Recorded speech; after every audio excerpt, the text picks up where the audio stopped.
Hello and welcome to Afya Bag. My name is Dr. Caroline Njuguna. Today, we are discussing nutrition in pregnant and breastfeeding women. Good nutrition at this period is not just important for the health of the mother, but it's also very crucial in the growth and development of the baby. To discuss this topic, I'm joined by Kinoti Ndubi, who's a nutritionist. Karibu Kinoti.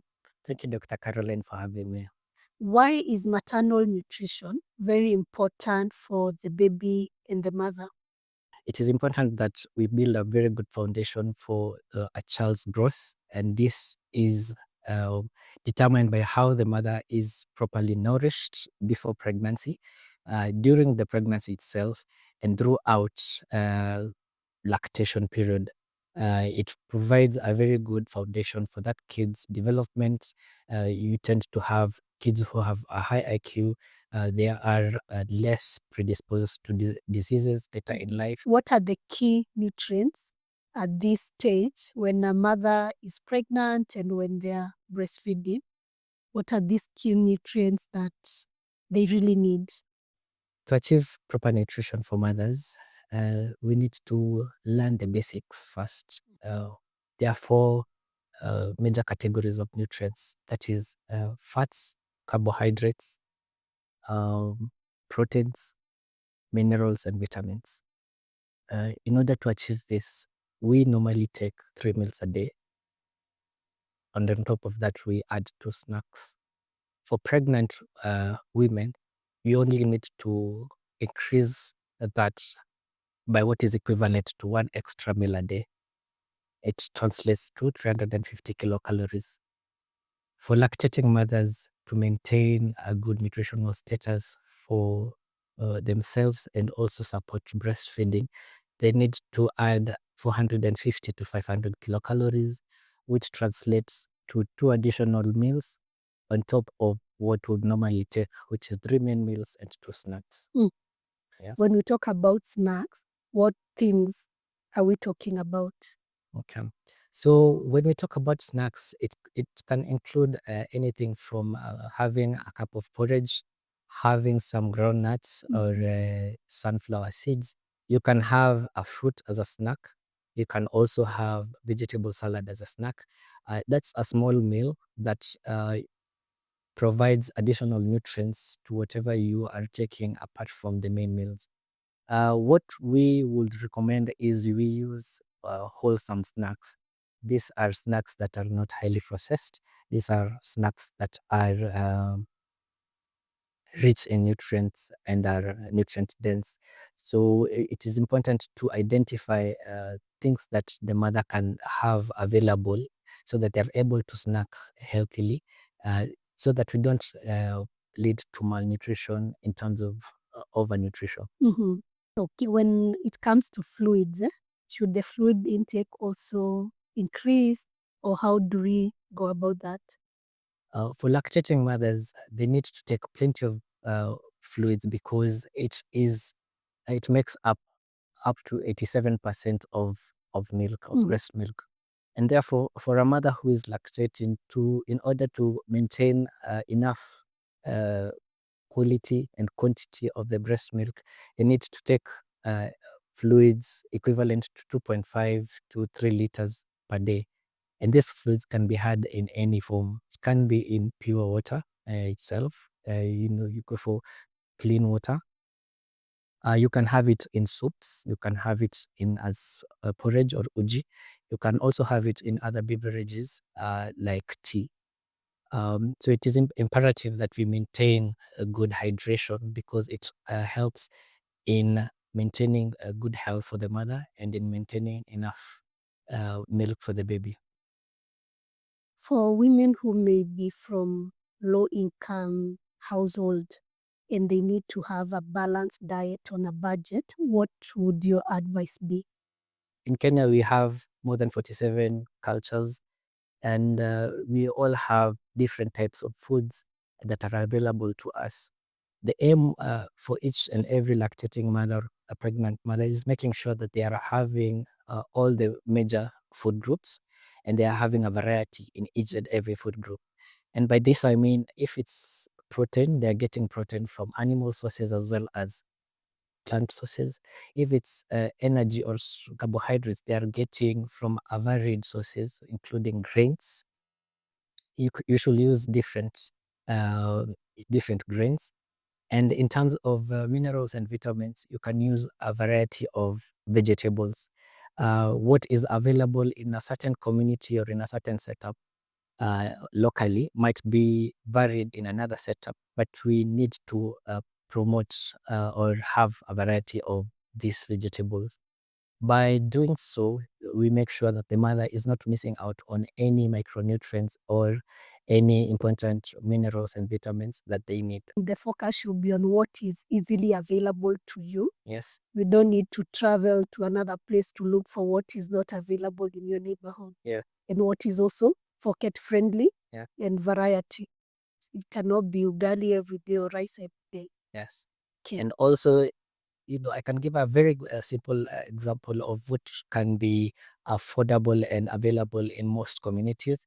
You can have ugali, sukuma wiki, and some omena.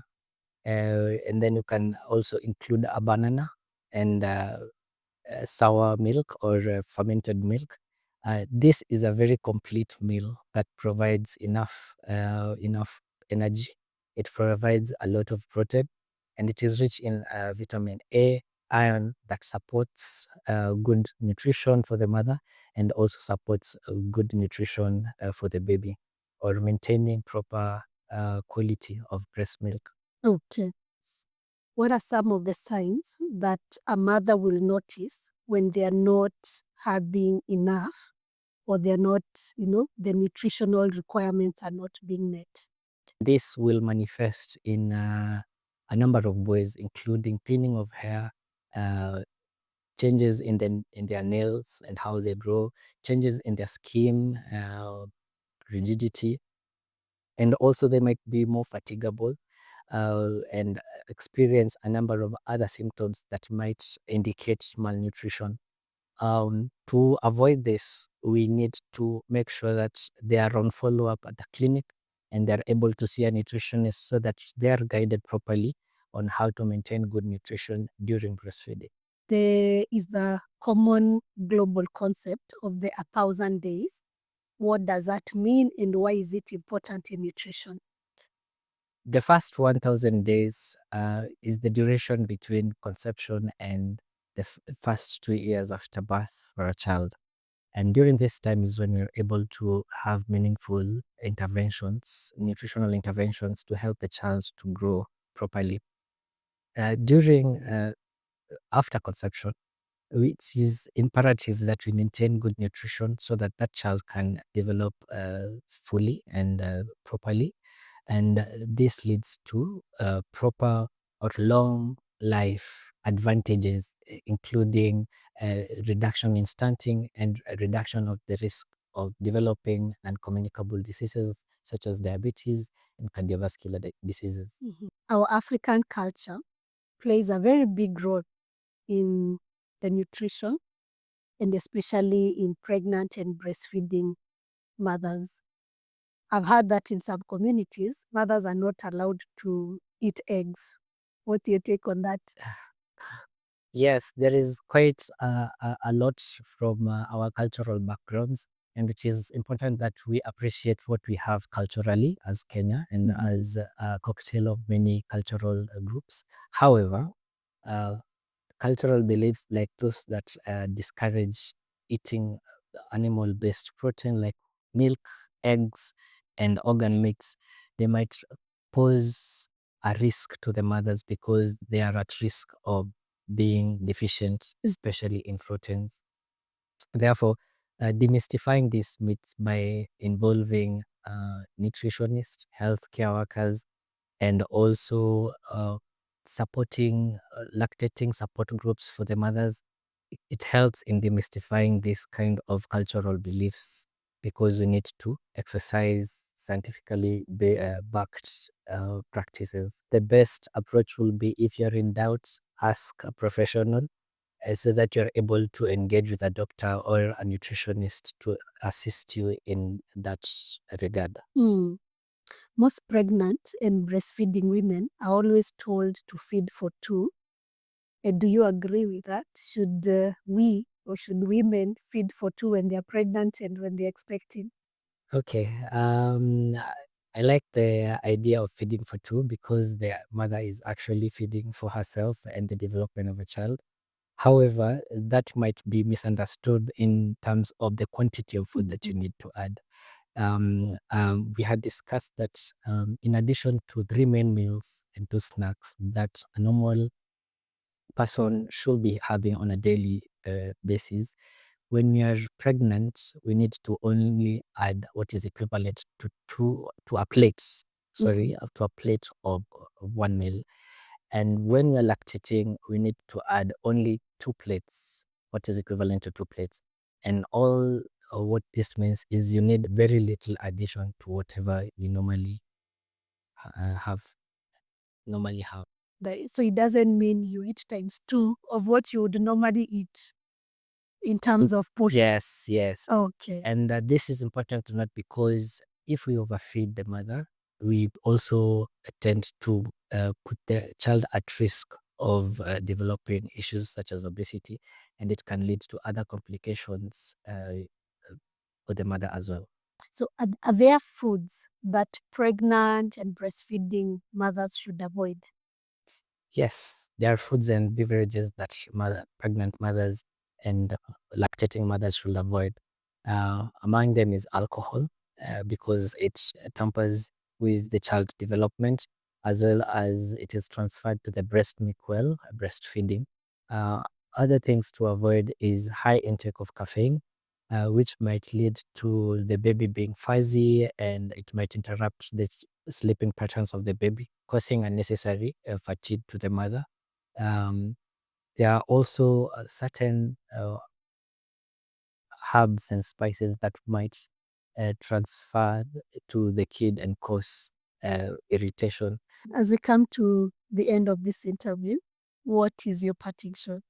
We need to promote, support, and protect exclusive breastfeeding during the first 6 months and continue breastfeeding up to 2 years or more. And this is critical for the mother and for the child's development. And with this, it means that we need to support mothers with proper nutrition as well. So creating a good environment for mothers to get proper nutrition, to be in a position to breastfeed their children, and also be able to do their daily activities without much stresses. Content.